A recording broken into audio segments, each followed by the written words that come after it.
Scott has given me the high sign, so we are ready to roll. I am so glad that you are here this morning. I'm so glad Cheryl and I are here this morning. It's nice to be back with you. And we're going to do kind of a two-part thing today, but first I need to tell you a few things, and we need to pray together. Cheryl and I are very, very thankful for this church family. Very thankful. And we love you guys. We love your elders. We love Scott. We love everybody that's here.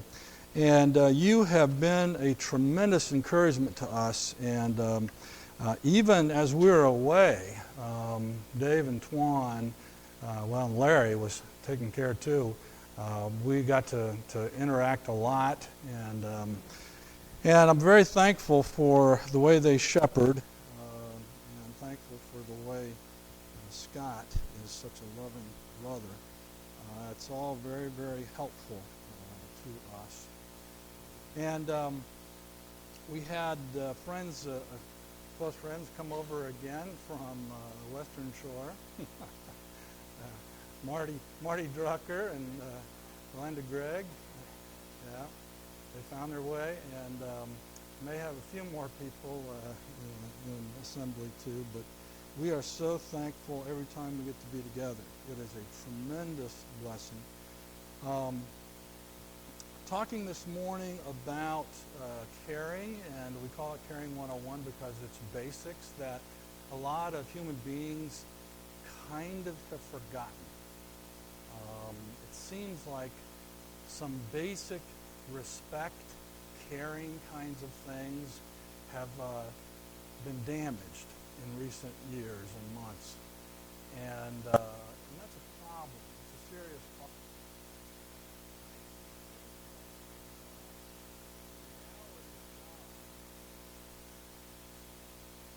All the nonsense that human beings can manufacture. And human beings can manufacture a lot of nonsense. And they've been doing it for generations. It takes different forms. Sometimes it's overwhelming. I think historically, that this time period that we're in right now may look as ugly as the end of the first century. Tremendous ugliness going on in the world. Level of sin and corruption very, very high. Some insane things going on among governments and other things. At the time that the apostles were still living. So I want to tie a few things together today to kind of help us see that Jesus Christ came into the middle of all of this sin morass. He came in order to bring the cure, to be the cure. And he brings the love of God. That's what Jesus Christ brings to you, brings to humanity, the love of God in every form, including forgiveness.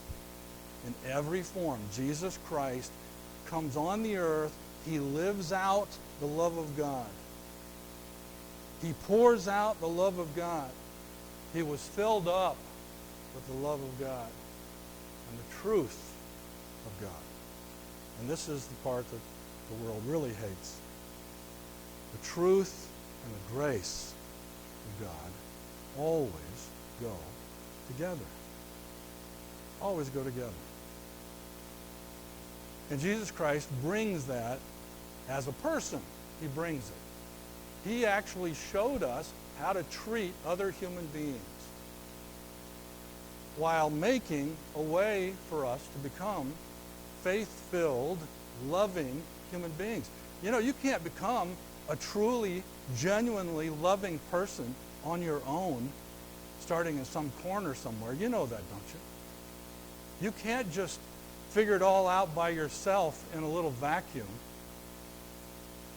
You actually have to go back to your source, the source of your breath, the source of your thinking, the source of who you are. You have to go back to the source of all things in order to get footing. And he's the one who is love. The one who thought you up, the reason why you're here. He is love. He's not just loving. He is love, true love, faithful love, consistent, genuinely caring love that forgives and forgives and forgives. All of that was brought to us in the person of Jesus Christ. It's interesting right now how much people don't want to hear the name Jesus Christ. And there's a reason for that. Because he's the cure. Satan has his trickiest way of really putting human beings in a box. He knows how to put you in a box. Informationally, technologically, emotionally, mentally. He knows how to take human beings and kind of get them in a box and a little bit cut off from the source of their life, which is the love that they need in their life. Very, very tricky. Jesus is the only way. He makes it very, very clear in every way. This morning I'm going to just talk briefly about a human being who has kind of gotten a little bit of a bad rap, I would say, at most universities and most schools, maybe even on Wikipedia. It's kind of gotten a bad rap. But he actually paid attention to Jesus Christ when he was young. When he was Braden's age, he was paying close attention to Jesus Christ. And that young man's name was Vincent van Gogh. I started doing some research some years ago about Vincent van Gogh because I was very intrigued by his art. From the time I was a teenager, I was very intrigued with his brand of Impressionism. Very interesting. Where did that come from? How could somebody capture things in that way, perception-wise? It ends up that Vincent van Gogh knew a lot about Jesus Christ. You'll never hear that in the university. Vincent van Gogh said in his own handwriting that he loved reading the Bible. He told his sister, Wilhelmina, I love reading the Bible. I wish I could take it all to heart so that I could actually live by the phrase, thy word is a lamp unto my feet. The words of Vincent van Gogh pulled from the Bible, about the Bible. You'll never hear that. Go to the original sources, you will find it. You'll find it in the letters that he wrote to all of his siblings, especially his brother Theo. There was something that struck Vincent about Jesus Christ from the time he was quite young. And his dad was a Reformed minister, Protestant minister, and that had some impact on him. But Vincent realized that later in life, in his 20s, he started realizing that their home life was better than what he had thought. He got crossways with his dad at different times. Dad was a little strict on him and all this. So, some ups and downs. But he was talking to Theo one time about how there was a love, there was a glowing love in the middle of their home when they were eating together. There were different times that he was remembering the closeness that existed in their family. And it had everything to do with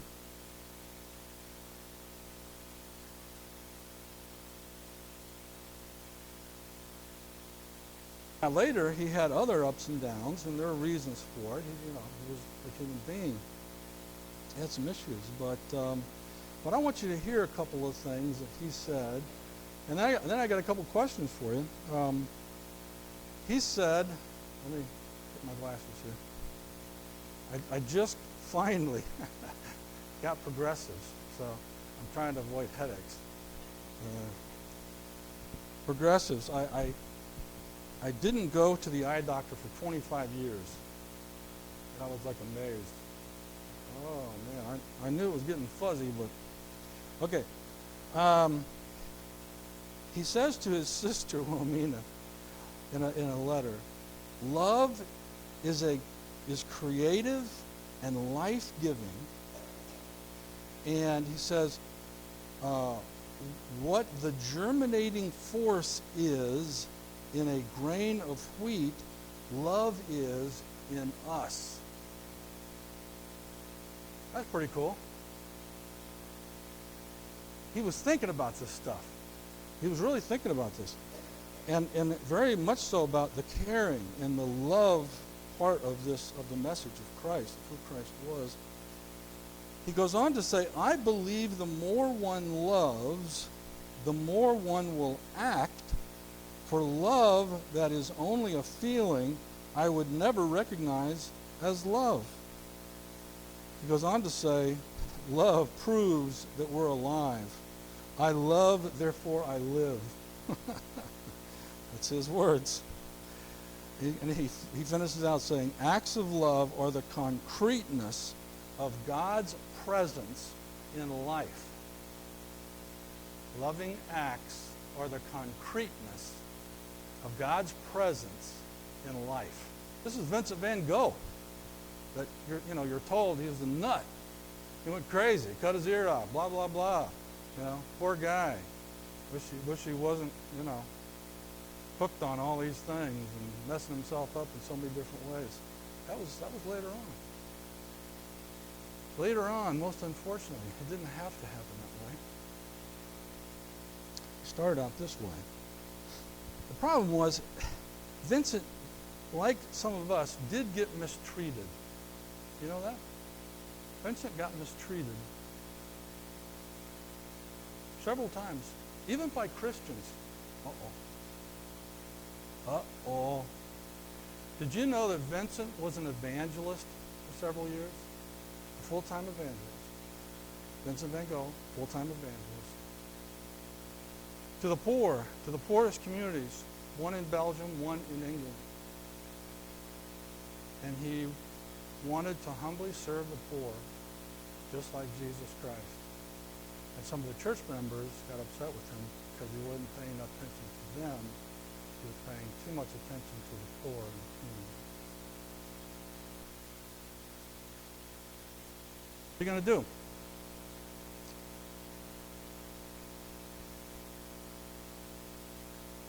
The very location of God's presence is the intersection of love and creativity. Another great quote, Vincent van Gogh, that nobody chooses to unearth. People really, I hate to say it, but the censoring thing that's gone on, the censoring thing has gone on for a long time. Things are censored in France after the French Revolution, censored in a way to make everything,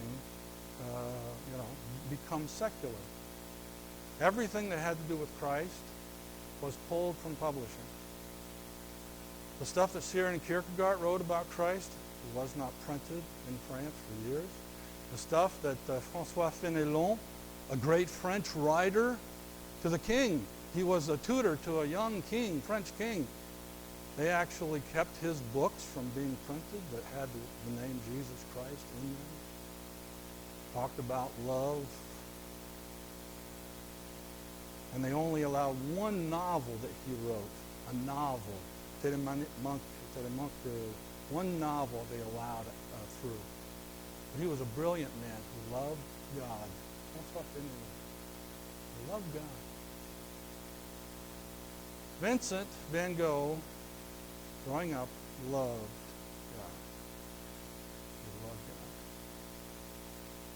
He was even serious about making disciples, about evangelizing. He was very serious. He went through training for it as well. He's very, very smart guy, sharp guy.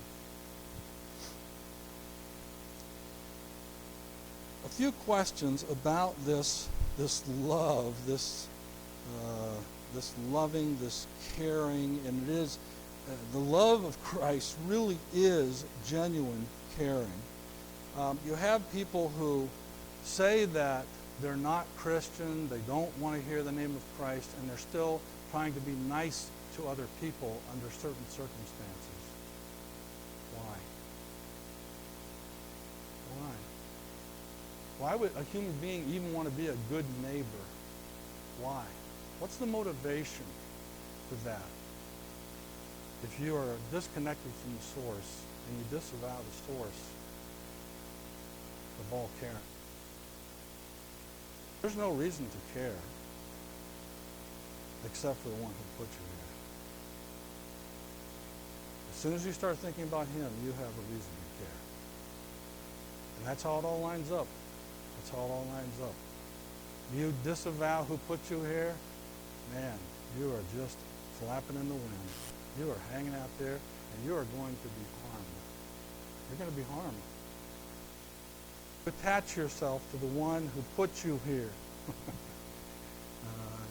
He'll not only be your refuge in the storm, he'll not only be the rock, but he will fill you up with everything that human beings need. To be filled full, fulfilled. That's his business. That's what he does, and that's what Jesus Christ represents to us. You know, Jesus Christ came as the Son to show us how to deal with the Father, how to respect the Father, listen to the Father, right? All of that is crucial, but it's all relationship. Everything Jesus Christ did is about relationship. Everything. It has to do with caring. It has to do with this love for which you were made. God thought you up and put you here, put you in this universe that works perfectly, every microsecond, nanosecond. The universe works perfectly for you. It reflects the glory of God, but it's because he loves you.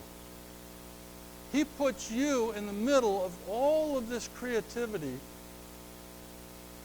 as a part of the glory, his glory reflecting back. His love, the product of his love, reflecting back to him. He made us for an eternal purpose, and when we're not focused on that, we end up hurting ourselves. So Jesus Christ is trying to show us all of that relationally. And a fellow named Sir Thomas Browne said, true caring is to love God for himself and our neighbor for God. Now, you're hearing what he's saying, right?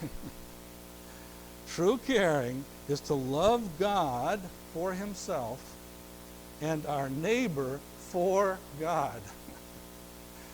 Now, I'm laughing about this because the toughest part is loving your neighbor when your neighbor is going crazy. Okay? That's a problem. When your neighbor seems to be enemies with you and everybody else, it becomes an issue. But you're caring toward other human beings because it's what they need, not because they deserve it, per se. They need it. Jesus Christ came, why? Because we deserved it? No, because we needed it. We needed the love of God to transform us. We need it. The people around us need the love of God too. They may be totally screwed up because they're not connected to God. That's how that works. If you don't have any inkling why you're here on earth, you will do anything anybody tells you to do. It's not good. It's not good. You actually have to realize that all of this is a reflection of God's love. Everything. All the good stuff reflects who he is. And Satan is just trying like crazy to overwhelm human beings and human minds using technology to make human beings think that the goodness of God is not there. That God isn't present. Oh no, he's present. He is present. I was telling Scott a minute ago about our being in Murfreesboro, Tennessee now. And we had no idea, really, what Murfreesboro would be like. But I was just wanting to share with you that when we got to Murfreesboro, Tennessee, we started bumping into all of these people who are not only members of the Church of Christ, but they're disciple makers. Everywhere we went, every store, every dentist, wherever we were at, we were bumping into people at the license place. We kept bumping into people who were being very kind on purpose to each other. And we're looking at each other like, that is so weird. That is so weird. These people are all being kind to each other. That is just weird. We have not seen this for a while. We grew up in Mayberry, but no. Things have changed since we were little. But we're walking around and driving around, and people aren't even honking at each other. It's something really dumb. They're not honking. It's like people are quite relaxed, for one thing, I would say. Quite relaxed, but they're very focused on God. There are like at least 7 mega churches, all non-denominational, in Murfreesboro, all saying that they are totally focused on disciple making. Every mega church in the city, and it's the fastest growing city in America, by the way, Murfreesboro, Tennessee, 170,000 people, will be 200,000 within about 5 years. You walk in the parking lot, and you're next to somebody who is actually thinking about making disciples, about sharing something, being kind to somebody, representing Christ. They're actually thinking about representing Christ as they're going about all their stuff every day. They're not just trying to survive. And they're not totally tangled up in everything that's going on in the world. They know about it. But Cheryl and I have almost been flabbergasted, right? It's like, this is just crazy. And the people at the church we go to there right now, North Boulevard, which is 3,000 members, 3,000 members, these people are so encouraging. They're not talking about, well, this thing and that person, gossiping about this and that, or complaining about this and that. They're praying. They're praying. They're encouraging. They're turning around. There's a lot of people in their 70s and 80s and 90s. Tons of young people too. There's like 500 people in the youth group. But there are people who are older than us who are so excited that Jesus Christ has set them free, and they are going to encourage others so that they can know freedom too. I'm like, they're not just talking about their hospital stuff and their doctor's visits. Christ. They're encouraging other people. They have stuff going on.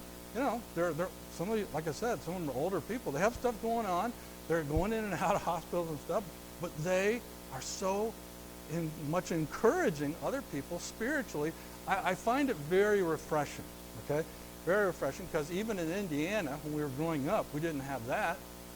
You know, we knew all of the older people from the time we were little, and we loved them and everything, but a lot of them, you know, that they spent their times complaining about health and stuff, and not being excited that Jesus Christ was coming back, or that he was helping them get through this crazy stuff they're going through. So it's been very, very helpful to us. And I didn't know that it existed. I mean, somebody who told me that, I said, that's very naive. Very naive of you. I'm sure there's some crazy people in there. And there may be. There are a lot of people who moved from Maryland down there. We keep on bumping into more Maryland people in that congregation, but people from California, from all over. But anyway, even with the crazy stuff going on in the world, it comes back to this. It comes back to one human being choosing to care about another human being because of the God who put both of you here. You're in an interaction, not with the masses, you're in an interaction with this person, with this person, with this person. And just like Jesus Christ did, you focus on that person. You love that person. You appreciate that person. You try to encourage that person. You're kind to them in some way. You serve them in some way. That's the caring of Christ. He was the greatest servant of all. Nobody could outdo him. He humbly served in every possible way.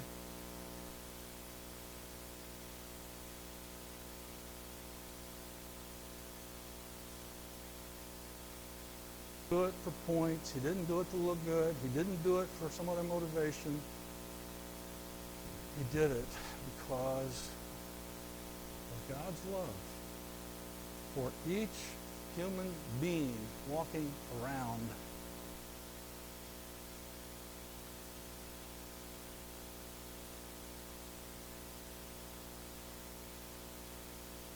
Told some incorrect things.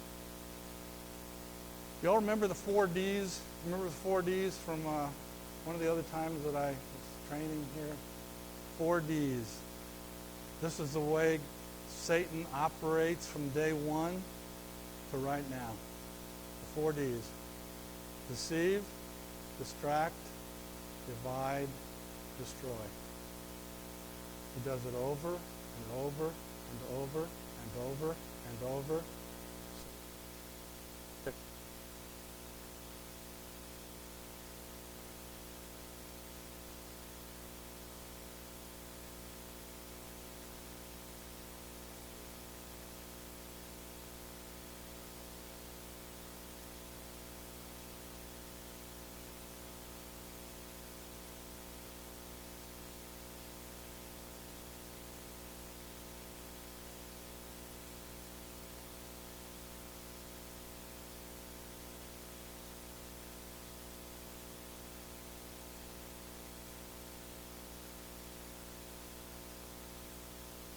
The remedy is for you to care like Jesus. It's the only remedy. There's no other remedy. The power of Jesus Christ's Spirit working in you, it's the only remedy. There is no other remedy. The only thing that's more powerful than all these crazy people in the world and all the evil people who are perpetrating things, the only thing more powerful than that is God Himself. And when you have God's Spirit in you, and you're being led by His Son every day, you are a force to be reckoned with. You are a force to be reckoned with because of the power of God. Do not think that, oh, little me, what am I going to do? all these wars going on, all this stuff. No, you care about more people today than you did yesterday. More people. Somehow, even using technology, you show the love of God to more people the way Jesus Christ did, and you solving the problem. There's only one way for all this to be corrected, and it is in Jesus Christ, by the power of the love of Jesus Christ, the love that is supposed to be transforming you and I. That's a part of the Romans 1 and 2. We're not being conformed, shaped by the nonsense of the world. We are being transformed by the power of God's Spirit, by the power of God's love. So we become more loving people, not more upset people, not higher anxiety people, not more worried people, not downtrodden people. The people of God are a force to be reckoned with. That's one of the reasons why they get persecuted in various ways in every generation. God's people get persecuted because they are not being conformed to the world. Makes people look bad. They don't like it. They don't like to hear the truth. They don't like to see the love of God that can change all of the lies, all of the destruction into something good.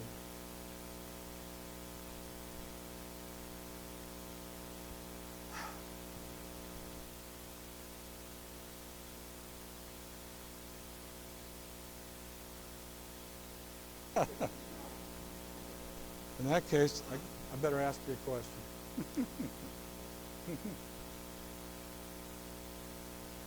We're just getting warmed up. Okay. I want somebody to tell me about the most caring human beings that you have known. Tell me one of the most caring human beings you have known in your life. Hallelujah. Hallelujah.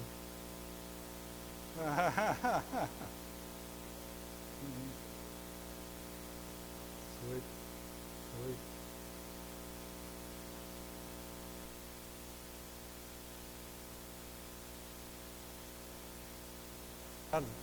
That's totally it. That's totally it.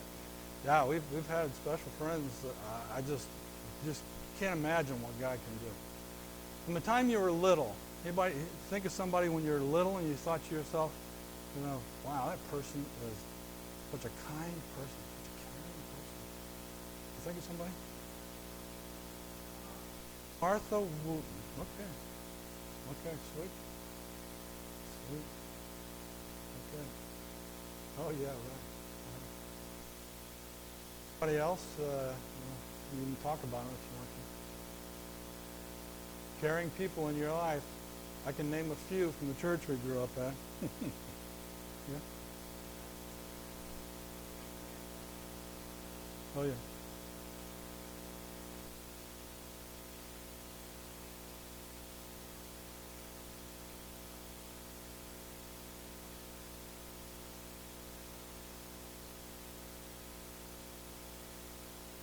Amazing.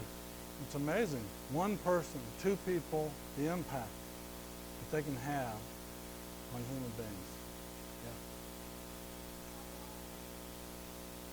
Well, okay.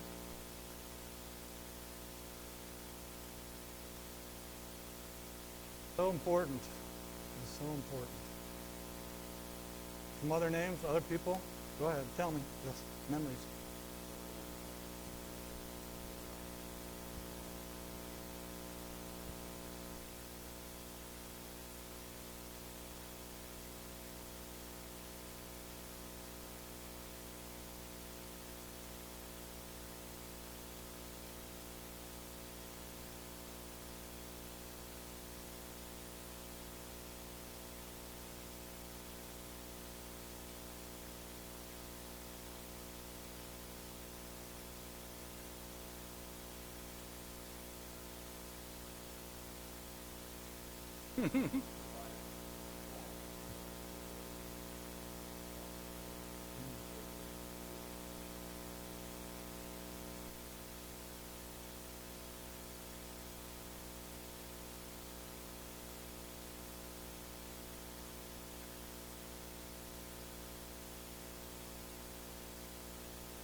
Yeah, yeah. Some others, some others, some others. Oh, right there.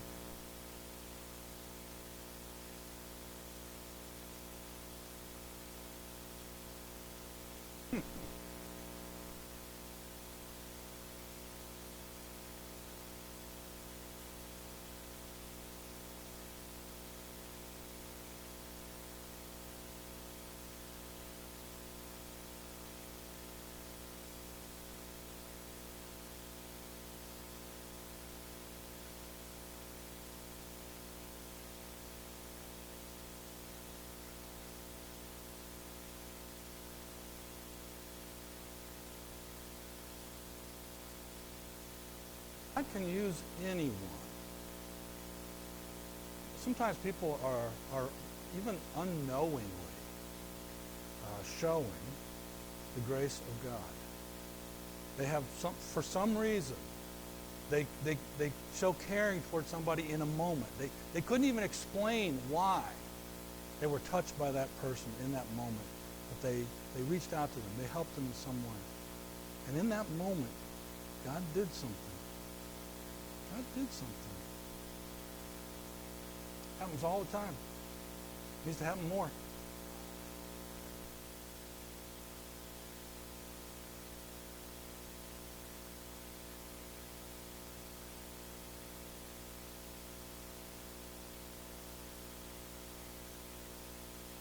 Hard. Yeah, that's very hard. Yeah, Twan's mentioning his dad. You know, I think I've mentioned my dad a few times, and somebody was mentioning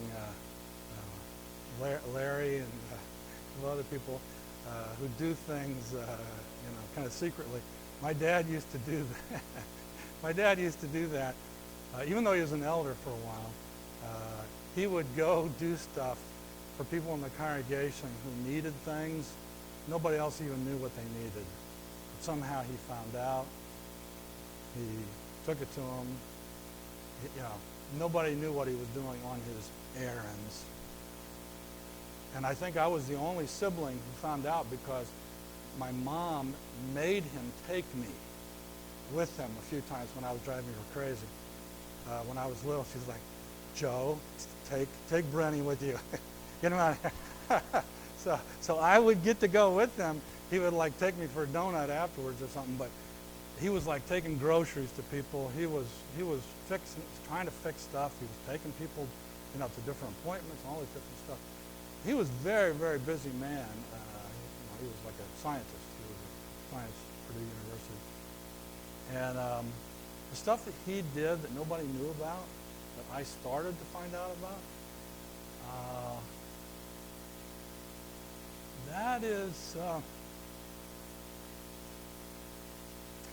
that's part of the reason for my faith.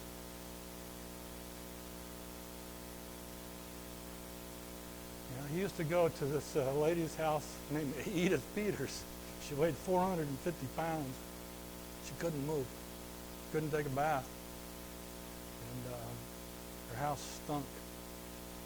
Almost couldn't breathe.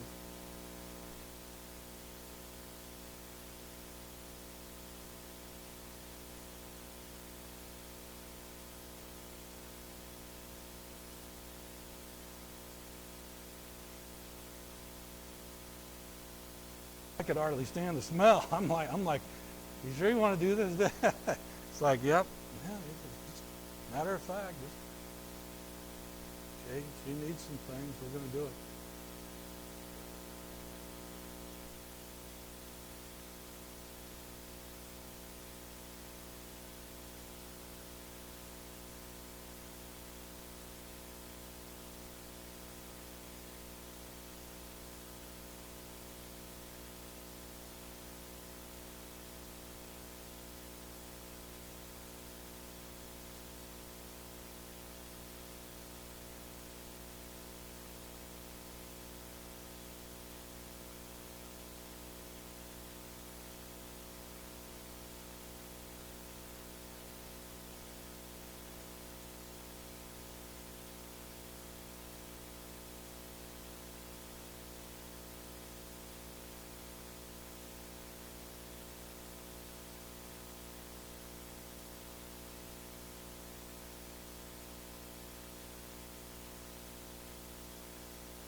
Be experiencing the love of God as you love somebody in a way that Jesus Christ did. You're re-experiencing the love of God.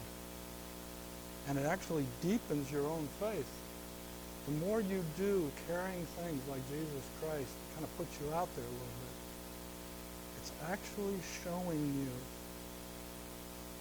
it's more than just the best version of yourself. It shows you what is possible by the power of God. And you and I may have doubts about ourselves, doubts about different things at different times, but caring like Jesus is one of the ways that God resolves that and dissolves that completely. The more you're doing what Jesus is doing, you will have less and less doubt, less and less anxiety. Your own faithfulness, your own loyalty to God will deepen. And you will be so sure